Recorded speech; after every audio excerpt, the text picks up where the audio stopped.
Hi, it's the Green Food Safety Coach again. Today I want to talk about another of the food safety myths, and this one's a very common one, and it's the perception or belief that many people have that if a food tastes okay and smells okay, then it must be, okay. Well, it's not always the case. Food that's been properly handled and has been stored properly and handled properly and kept clean and not contaminated is most likely going to be okay to eat, as long as it's within its shelf life.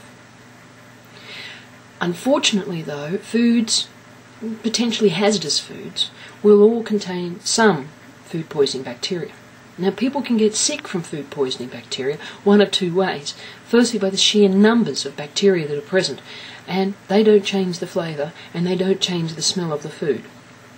So a food can look perfectly okay, but be full of food poisoning bacteria, and they can be above the level that is legally known to actually make people sick. And that's for healthy adults, let alone those that are high risk.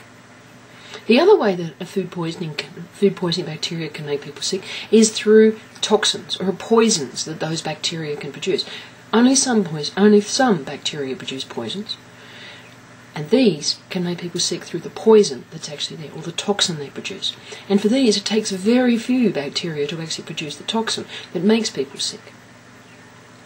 High-risk groups, like the elderly, the young, the immune-compromised, or pregnant women, are more likely to get sick from food. So just because a food smells okay, and just because it looks okay, and it tastes okay, does not necessarily mean that it is okay. All the potentially hazardous foods, regardless of what they are, must be stored properly, they must be handled properly, and they must be kept clean and free of contamination. By handling, we mean you have to keep things clean. You need to have good hygiene, you need to wash your hands, you need to make sure the containers that you're using and the tools or utensils you're using are also clean.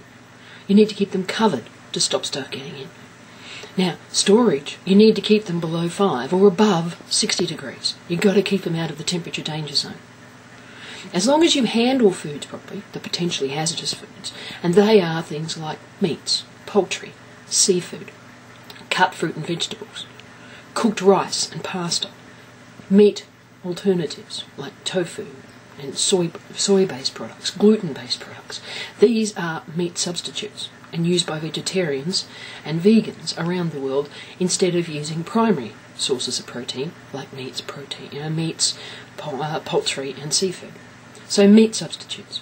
Cut fruit and vegetables are another of the potentially hazardous foods. Dairy foods. Not all dairy foods, only some. Those that have got a high enough moisture content to allow bacteria to grow are considered potentially hazardous. Eggs.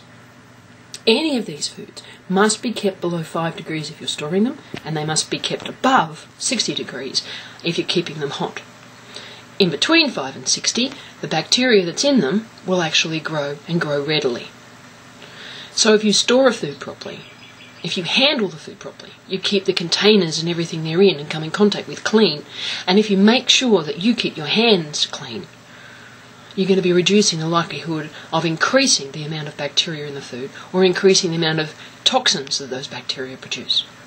So does a food have to smell nice? Does a food have to look nice? Does a food have to, appear nice, taste nice in order for it to be safe? No. A food can be all of those three things and still cause food poisoning. Store foods properly, handle them properly, keep them cool, keep them hot when they need to be hot, and you're likely to make sure that your family and your friends do not get food poisoning. This is the Green Food Safety Coach.